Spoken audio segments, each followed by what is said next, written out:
여러분 안녕하세요, 롱장입니다. 제가 정규 강의 기간 동안에 좀 빠릿빠릿해지잖아요. 현장 정보를 제일 많이 인텐스하게 받는 기간이기 때문에 지금 기사 몇 개에 대해서 현장에서 실제로는 어떻게 변하고 있는지에 대해서 좀 말씀을 해드리고자 영상을 준비하기로 했습니다. 같이 한번 보시죠. 시청하시기 전에 구독하기, 좋아요, 멤버십 부탁드리고요. 멤버십 매주 토요일 라이브를 진행하고 있습니다. 오늘 제가 영상을 만드는 주요 목적 중에 하나가 뭐냐면 지금 시장이 엄청나게 침체가 되어 있는 거거든요. 아마 대한민국 역사에 남을 거예요. 2년 동안 이런 거래량은 제가 본 적도 없고 앞으로 볼 일이 있을까 싶어요. 그러면 과연 이런 시장을 탈출하려면, 이런 시장에조차도 수요가 다시 들어오려면 어떤 현상이 있어야 될까를 과거 제 경험을 비춰봤을 때 매매 시장으로 사람들이 바로 들어오질 않아요. 여러분들한테 여쭤볼게요. 여러분 지금 시장에서 부동산 오를 것 같으니까 덥석 사실 분이 계세요? 대출을 풀어주든 어떤 혜택을 주든지 간에 일단 여러분이 많이 신경 쓰는 것 중에 하나가 앞으로의 부동산 가격인데, 가격이랑 거래량이 지금 이 모양 이 꼴인데 갑자기 덥석 사고 싶은 분 계세요? 물론 돈 있는 사람들의 시장을 제외하고 말씀을 드리는 거예요. 그게 아니라 대부분의 시장은 지금 덥석 부동산을 살 사람은 굉장히 극소수일 거예요. 그런 특이성 때문에 작년 시장이 그렇게 반등하는 것처럼 보이다 끝났지만 저는 거기에 대해서 연속성이 있기 어렵다고 판단을 내렸던 거거든요. 그렇다면 어떤 현상이 있어야 지금 시장에서 사람들이 구축 매매 시장으로 다시 돌아올 수 있을까요? 그거에 대해서 말씀드리고자 오늘 영상을 만드는 겁니다. 같이 한번 봐주세요. 기사 몇 개를 준비했는데요. 명암 갈린 서울 아파트 전세 매매 시장, 전세만 나홀로 상승. 전세는 물건 부족, 매매는 수요 부족. 수원 매교역 펠로시드도 완판. 그리고 수원 시장에 대한 어떤 데이터를 좀 분석을 했는데요. 일단 요거 같이 보시죠. 자, 일단 명암 갈린 서울 아파트 전세 매매 시장이라고 했는데 이미 투자를 하신 분들은 뭔가 이상하다는 걸 눈치를 채셨을 거예요. 전세와 매매 시장은요, 경쟁 대상이 아닙니다. 전세랑 월세 시장은 경쟁 대상일 수 있어요. 전세는 사람들이 안 찾는데 월세로 도망간다. 뭔 뜻이에요? 전세 수요가 빠져나간다는 건데요. 전세 시장이 꽉 차야 매매 시장으로 넘어가거든요. 지금 시장이 어떻냐면은 요거 보시면 누군가는 봐라, 수원 매교역 펠로시드 완판됐다. 이거 제가 상담 드린 분, 영상에서도 다뤘던 단지인데 뭐라고 말씀드렸죠? 이거 완판될 거니까 원하면 받으셔라. 대박 단지는 아닌데 수원, 여기 보시면 수원이 공급량이 작년까지 이렇게 좀 있고요. 이제 없어요. 미분양도 없어요. 그리고 저기 입지 같은 거 분석해 봤을 때 아쉬운 면은 있지만 뭐냐면은 여러분이 이런 기사를 보면은 와, 수원 대박이다, 이제 완판되나 보다, 이제 올라가나 보다라고 생각하시는데 지금 시장이 나가보시면 어떤 판이냐면은 기대하셨던 얘기가 아닐 텐데 사람들이 집을 안 사요. 지금 거래량 늘고 있는 거 맞거든요. 이대로 가면 3월달 거래량 더 늘어날 거예요. 2월달 거래량은 제가 말씀드린 대로 1월달이랑 동일하게 나왔죠. 그 동일하게 나온 거예요. 3월달은 2월달보다 많이 올라갈 거예요. 저는 이제 앞으로 4천 건을 향해서 달려갈 거라고 생각하는데 3월에 4천 건이 나온다는 뜻은 아니에요. 한 3,500건대 중반대가 나오는 모습으로 가고 있고 지금 데이터가 꽤 좋습니다. 현장도 충분히 그렇게 예상이 가능한 모습인데 사람들이 집을 산다는 뜻이 아니에요. 2,500건, 3,500건대는 침체 시장이에요. 6,000건이 넘어야지 그럭저럭 거래가 되는 거고 경기도도 별 다를 게 없어요. 이건 뭐냐면은 시장에 여러분이 만약에 집을 사기가 싫어요. 구축을 사기가 싫어요. 지금 시장이 못 믿어요. 그럼 어떻게 하실래요? 선택권을 한번 제가 얘기해 볼게요. 월세로 가든지, 월세 많이들 가셨죠? 많이 올랐어요. 전세로 가든지, 지금 가기 시작을 했죠? 아니면 청약을 받아요.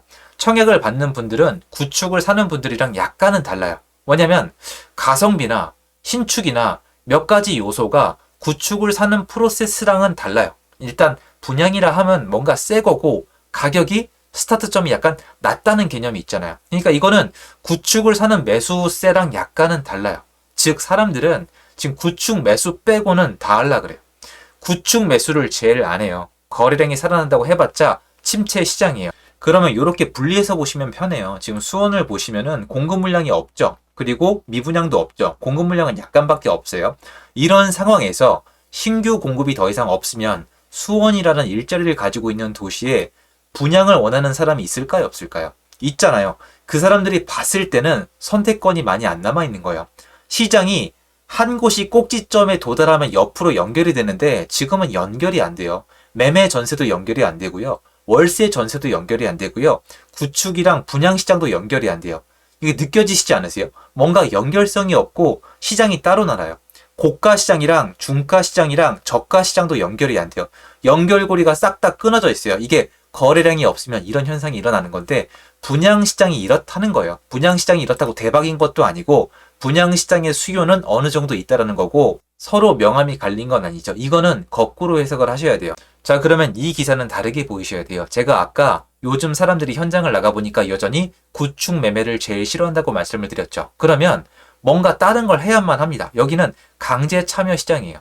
의무예요, 의무. 그러면 월세든 전세든 신규 분양이든 뭔가 하나 해야 되는데 분양 쪽은 사람들이 충분히 있어 보여요. 일부 지역을 제외하고는. 그러면 구축 매매 시장이 살아나려면 어떤 현상이 먼저 일어나야 될까요? 전세 시장에 사람들이 들어와야 돼요. 전세가가 올라가고 있을 때랑 내려가고 있을 때랑 매매 시장으로 오는 정도가 굉장히 차이가 납니다. 역사적으로 찾아봤을 때 전세가가 내려갈 때랑 올라가고 있을 때 매매 시장을 보면은 전세 시장이 올라가고 있을 때 이 전세 시장에서 매매 시장으로 옮겨 타는 분들이 늘 있었거든요. 반면에 전세 시장이 내려갈 때는 사람들이 매매로 잘 옮겨 타지 않고 계약을 갱신하거나 아니면 더 싼 전세로 옮겨가는 경우가 있습니다. 왜냐하면 전세가가 내려가고 있다는 건 공급이 많거나 임대인이 무너지고 있거나 아니면 급매가 많거나 이런 상황이 꽤 많거든요. 100%는 아니지만요. 그럼 이 시장은 어떻게 해석하는 게 좋아요? 전세만 나홀로 상승은 없죠. 한동안은 전세만 나홀로 상승할 수가 있겠지만 이대로 가는데 다만 조건이 있어요. 신규 공급이 충분치 않다면 제가 아까 일부러 수원 보여드린 거 여러분 도움되시라고 신규 공급이 있으면은 뭐가 공급이 되는 거예요? 빈 집이 공급이 되죠. 전세 물건이 충분히 공급이 되는 거예요. 요즘 강동구 전세가가 왜 흔들려요? 둔촌 주공이 올해 11월 달에 입주인데 벌써 매물이 나오기 때문에 전세가 시장에 미리 영향을 주고 있는 겁니다. 그러면 전세가가 나홀로 상승하는 것까진 괜찮아요. 그럼 이젠 두 가지를 보셔야 돼요. 첫 번째, 이분들이 혹시 다시 월세 시장으로 이탈할 수 있지 않나. 이제 이거 보셔야죠. 예전에 없던 시장이니까. 두 번째, 신규 공급이 이루어지면서 전세가 안정을 만들어낼 수 있지 않을까. 사실은 한 가지 더 있어요. 혹시 이 아파트 시장을 대체할 만한 빌라 시장의 정부 정책이 있진 않은가. 근데 지금 없어요. 거꾸로요. 빌라 시장이 완전히 망해 가거든요. 물론 지금 대책이 나와서 빌라 시장에 약간 움직임이 있긴 합니다만 기사로 나오려면 한참 걸릴 테니까요. 여기에 대한 제 생각은 이래요. 만약에 이대로 쭉 가는데 전세 시장만 나홀로 올라가는데 신규 공급이 충분치 않거나 사람들이 다시 월세 시장으로 도망가지 않다면 매매 시장에 영향을 미칠 수밖에 없습니다. 더군다나 지금은 매매 시장에 거래량이 늘어나고 있습니다. 여러분이 반드시 구별하셔야 되는 게 전세가가 하락하고 있는 와중에 거래량이 상승하는 거랑 전세가가 상승하는 와중에 거래량이 상승하는 거. 여기서 거래량은 매매 시장을 얘기하는 거예요. 얘는 나중에 결론이 달라요. 만약에 전세가가 하락하고 있는데 매매 거래량이 늘어나고 있다면 어떤 물건들이 팔리고 있을까요? 전세가가 하락하는 와중에 임대인 또는 매도인의 체력이 어떨까요? 안 좋을 가능성이 있다는 거예요. 다시 얘기해서 전세가가 하락하는 와중에 거래량이 상승한다는 것은 뭔가 시세 상승으로 이어지는데 한계점이 있을 가능성이 높죠. 전세가가 내려가는데 거래량이 늘어나면서 매매가가 올라가는 시장은 주로 이런 경우예요. 임대사업자를 갑자기 활성화시켰다. 다주택자를 갑자기 활성화시켰다. 그래서 전세를 끼고 다주택자가 늘어난다. 그러면 집을 사면서 전세를 막 놓으니까 전세가가 내려가면서 매매 거래량이 늘어나는데 얘가 자세히 들여다보면 순서가 약간 달라요. 전세가가 내려가고 있는 시장이 아니라 이렇게 되면 전세가가 내려가는 거기 때문에 약간 다르거든요. 지금 이 모습은 뭐냐면은 추후에 전세 시장이 매매 시장에 영향을 주는 방향으로 가고 있는 거예요. 맞아요. 이게 바로 이 모습이 전세가율이 일정 이상을 넘어가면은 매매 시장에 영향을 준다는 여러분이 알고 계시는 그 오래된 부동산 시간에 있는 격언이에요. 그리고 한 가지 더 팁으로 말씀을 드리자면 지금 전세가가 어떻게 올라갈 수 있을까요? 이게 많은 분들이 앞에 했던 내용이랑 지금 안 맞는 게 뭐냐면 집을 가진 사람들이 계속 망해서 급매로 내놓고 전세도 안 나가니까 급전세를 내놓고 플러스 알파로 뭐예요? 역전세 얘기, 전세 사기 얘기가 한동안 되게 많이 나왔다가 지금 전세가가 올라가고 있어요. 근데 이렇게 안 좋은 상황에서 굳이 임차인 분이 먼저 나서서 전세가 올려드릴게요 이렇게 할까요? 아니에요. 전세, 특히 저렴한 전세 매물이 부족한 거예요. 전세가 지금 3중 가격이 돼 있었잖아요. 이 데이터는 일부 지역, 일부 단지에서는 망해가는 임대인들이 사라졌다는 거예요. 그분들은 날아가고 따르게 처리가 됐고 이제는 시장에 남아있는 사람들의 대다수가 전세가를 올릴 수 있는 임대인으로 구성됐다는 거예요. 시장이 급매가 계속 있어야 되는데 이렇게 되면은 급매 비율이 떨어지거든요. 근데 이거는 약간 시간이 지나봐야 데이터가 나올 테니까 그때 보시고요. 지금 오늘 내용은 이거예요.